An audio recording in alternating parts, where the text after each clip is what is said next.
Buongiorno a tutti, è un vero piacere di essere invitato come uno dei relatori della conferenza. And now that I have successfully confused the interpreters, I will continue in English. So, most of you probably are already aware of the damage caused by cybercrime, both in the European Union and globally, but I think it's always useful to repeat sort of the damage that we are talking about. So the damage caused by cybercrime to the EU economy amounts approximately 265 billion every year. For the global economy, this figure is around 900 billion. And this is only the financial damage. Cybercrime is actually a much wider and more varied problem. It causes reputational damage, emotional damage to victims. It can cause data breaches or destabilization, lead to destabilization. We need to find, therefore, efficient ways to address cybercrime and to provide a better process for law enforcement to get the evidence they need. So what does the European Union does to ensure this? There are two main areas of action, criminalization and improving access to electronic evidence. Criminalization, by the word criminalization, we mean making certain conduct illegal in a harmonized manner across the member states of the EU. And improving access to electronic evidence is a very similar process, and more on the procedural side of investigations. Now, when we focus or zoom in more into detail on the criminalization, we have the EU aims to address cybercrime through these three main instruments. In general, the idea is to improve prevention, investigation, and prosecution of cybercrime, both within the EU and through international cooperation with third countries. So these three directives you see on the slide are the main cybercrime-related pieces of EU legislation in force at the moment. Their main goal is to harmonize the definition of crimes and the level of penalties among the member states of the EU. This means a minimum harmonization. Therefore, the member states can establish higher penalties if they wish to do so. Beyond definitions and penalties, these legal instruments, of course, depending on the instrument, also aim to improve prevention, investigation, as well as assistance and support to victims. Of course, there are other pieces of legislation, EU legislation, which have a relevance to fighting cybercrime, such as the Digital Services Act, that also addresses illegal content online, or cybersecurity-related legislation, such as the so-called NIS2 directive. Now, more than half of all criminal investigations today include a cross-border request to access to electronic evidence, such as text, emails, or messaging apps. Thus, the most important element in investigating cybercrime is to have timely access to electronic evidence, to secure the evidence, to be used later in court proceedings. The main piece of most recently adopted legislation in the EU is the so-called e-evidence package that serves this exact purpose, and it builds on existing principles of mutual trust and recognition of judicial decisions and judgments among the EU member states. The package consists of a directive and a regulation, which I will talk about it a bit later. So, as I mentioned, given the cross-border nature of cybercrime, which, as you can imagine, poses difficulties because there's various jurisdictions involved, there might be conflict of laws between states. There might be various places where the data is stored. And also, due to the fact that evidence can be very easily hidden or deleted quickly, it is essential to provide law enforcement agencies the possibility to have swift access to electronic evidence. As you can see on the slide, the current frameworks are not exactly adequate to fulfill this objective, as they often require months or sometimes even years from start to finish. and also can tend to be quite burdensome in terms of procedures to be followed to get the evidence. And since today investigations are very time sensitive when it comes to cybercrime, for instance, to rescue children from online offenders or to stop a fraudulent activity, the main added value of legislation and legislative frameworks is to improve this speed. So as I mentioned, the package consists of the regulation and the directive. Regulation will become directly applicable once it enters into force, whereas the directive will need to be implemented by the member states. So the regulation will allow, once it enters into application, will allow member states' authorities conducting criminal proceedings to issue a so-called European preservation and European production orders. And they can issue this directly to service providers providing services in the EU and established in another member state, requesting that service provider to produce or preserve electronic evidence regardless of the location of the data. Therefore, this is meant to be to ensure quick criminal investigation, cooperation measures, besides traditional mutual legal assistance measures, which you've seen in the previous slide, which can be, of course, burdensome and slow.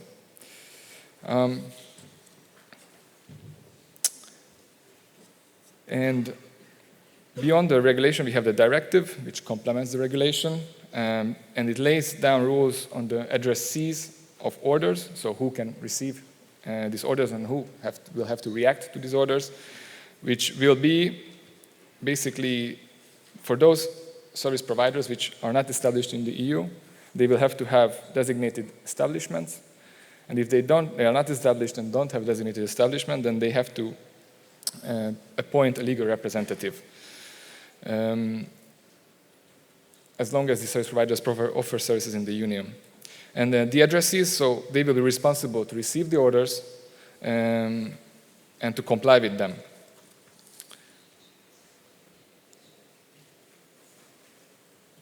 On this slide, you will see all the types of data that the authorities will be able to request.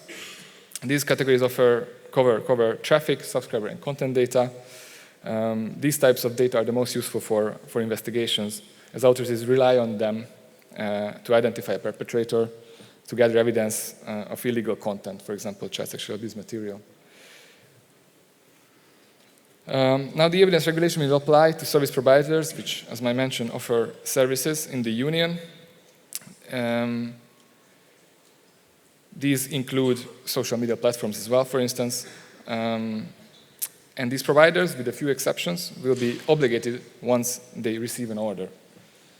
And as you can see on the slide, authorities will be able to request data regarding the offenses set out in the 3 EU directives that I started my presentation with, plus also for terrorism offenses and also for any offenses which are punishable by imprisonment of at least 3 years. So it provides quite a broad scope to request evidence.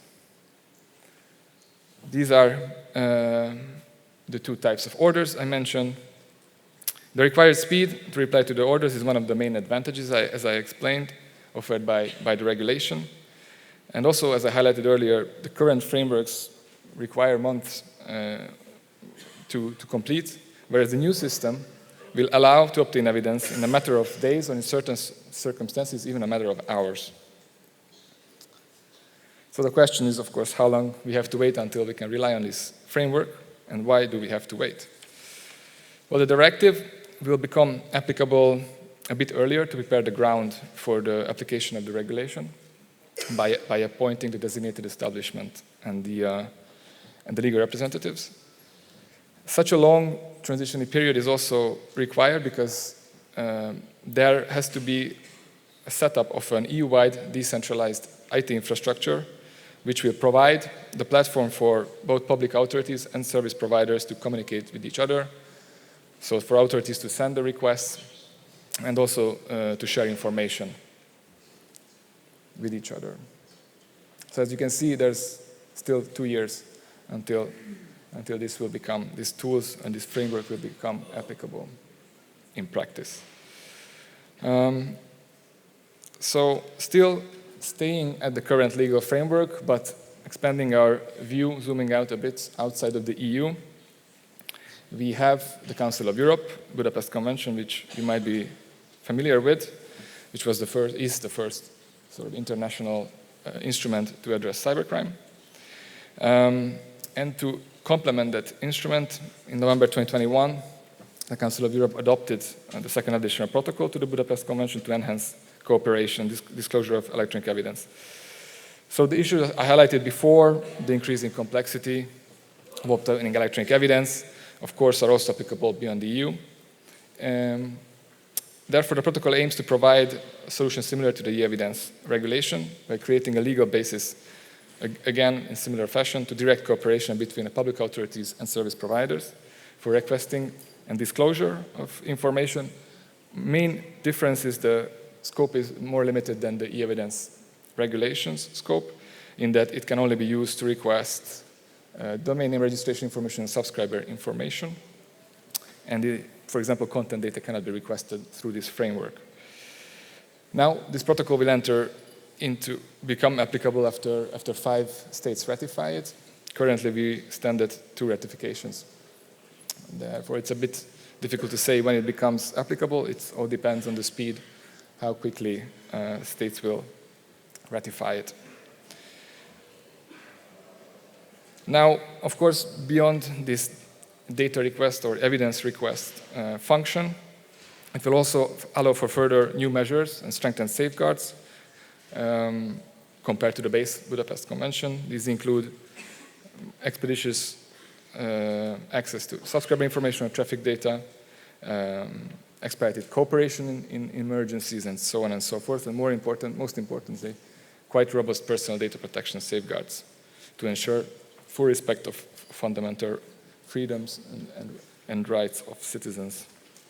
So in this sense, just briefly recapitulating, it's just to complement the access to e-evidence framework we have in the EU. All right. Now, with this, we reach the end of what is available or will become available soon. And let's turn now to future challenges and possible solutions. So again, starting with the EU level, we have in the pipeline 3 proposals. You have the short-term interim regulation, so-called interim regulation on child sexual abuse, which was needed due to certain legislative changes in the EU framework. There was a need to create an exception to allow providers to keep voluntarily detecting and reporting child sexual abuse material. And basically, this is just a temporary tool until the long-term regulation, which you see, it's on the slide on the second one in the list, will be adopted.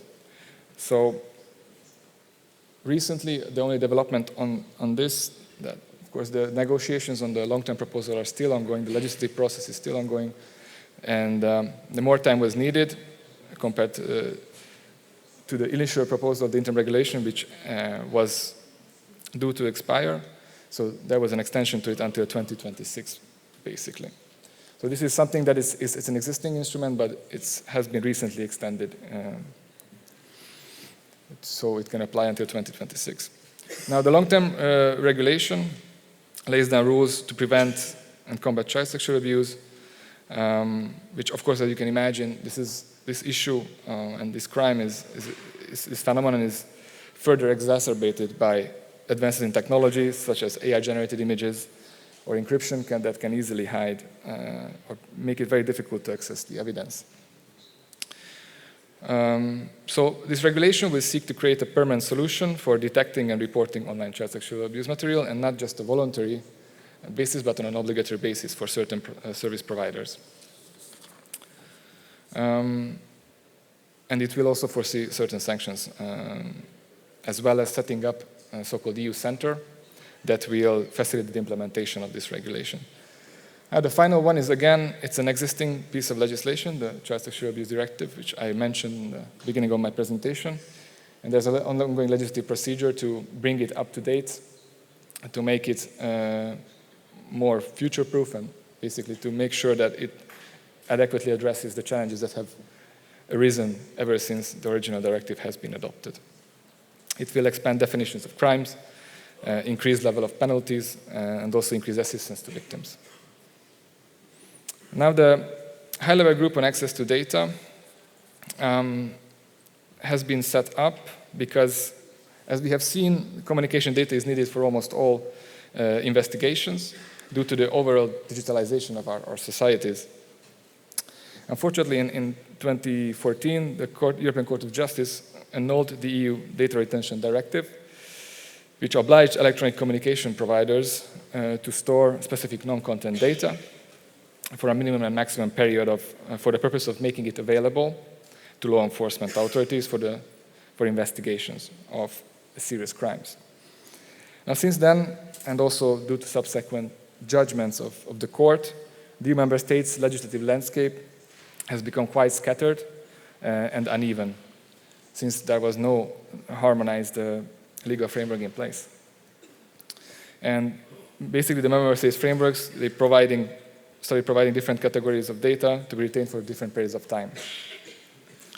So due to this lack of generalized data retention rules, it represents substantial challenges for national investigations, both online and offline, and greatly hampers cross-border cooperation.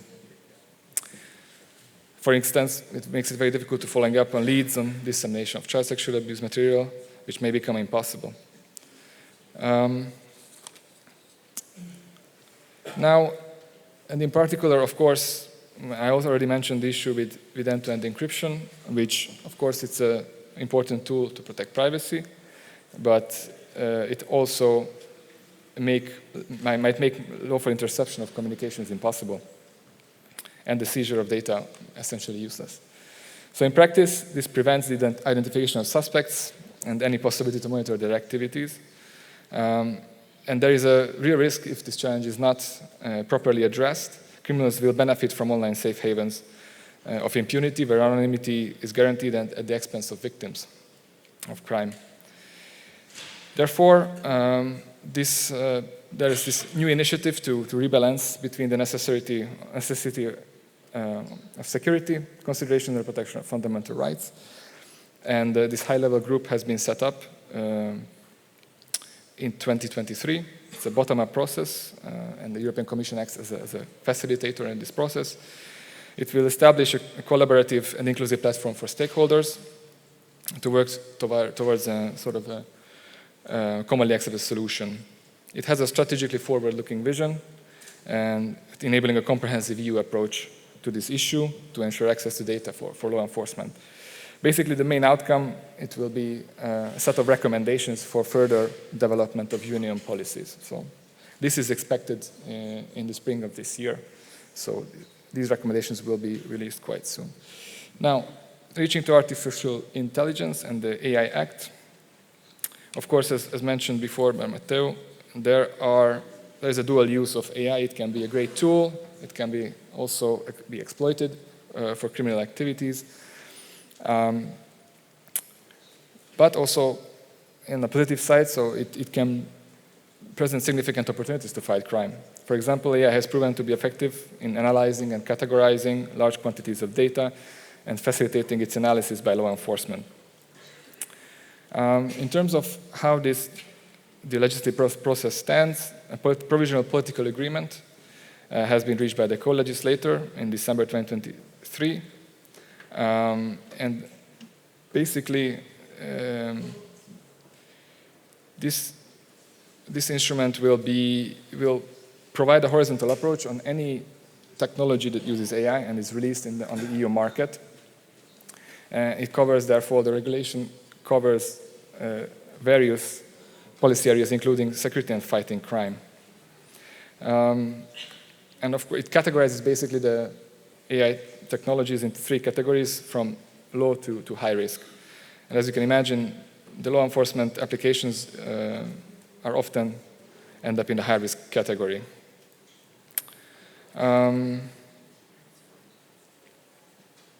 But of course, that said, in emergency situations, for instance, there are some sort of derogations where even in sort of technologies that belong to high-risk categories can be used by law enforcement. This is all set out in detail in the regulation. Now, I am speeding up, but I'm almost done. Just to have a quick overview of what is, again, beyond the EU and what future instruments we can look forward to. So there's just quickly mentioned two. One is a bilateral agreement between the EU and the US to obtain direct access to e-evidence. This is needed because there is an ongoing sort of conflict of law between the US domestic laws and basically other laws of other countries when it comes to disclosing content data. So this agreement aims to resolve this conflict, to put it very briefly, and it will also greatly improve the implementation of the e-evidence package, as I described earlier, as it will make cooperation with the basic companies that are American. Will make the cooperation more efficient. So far, there has been 10 rounds of negotiations. Objective is to conclude this agreement by the end of this year. And finally, on the UN Cybercrime Convention, which is meant to be the first global tool. So beyond, as the Council of Europe Convention, Budapest Convention is, of course, has a more limited membership, and it's based. New members can enter based on an invitation, whereas this UN Cybercrime Convention would be open to all member states of the UN. The negotiations were launched in 2019 and are still ongoing. The EU is also participating actively in the negotiations to ensure synergy with the Budapest Convention and to ensure that it will complement that framework. Basically, the negotiations will have to conclude by September this year. Basically, the draft text was supposed to be adopted by the 7th negotiating session, which was in February. But there was no consensus, so basically there will be one extra session in July to try to find a consensus. And in terms of what's in it, basically it's very much reflects the scope of the Budapest Convention and the two crime conventions in the UN, and the Convention Against Transnational Crime and Corruption. Its scope when it comes to exchange of electronic evidence is a bit more limited compared to the Budapest Convention, whereas in the criminalization it goes a bit further than the Budapest Convention. So if everything goes well and there's a consensus reached in July and the General Assembly adopts it, of course, depending on how many countries will have to ratify it, it might take years until it enters into application. But if it does, it might provide basically a global tool harmonizing criminalization and access to electronic evidence on a global scale. Apologies for running over. I took longer than I expected, but thank you for your attention.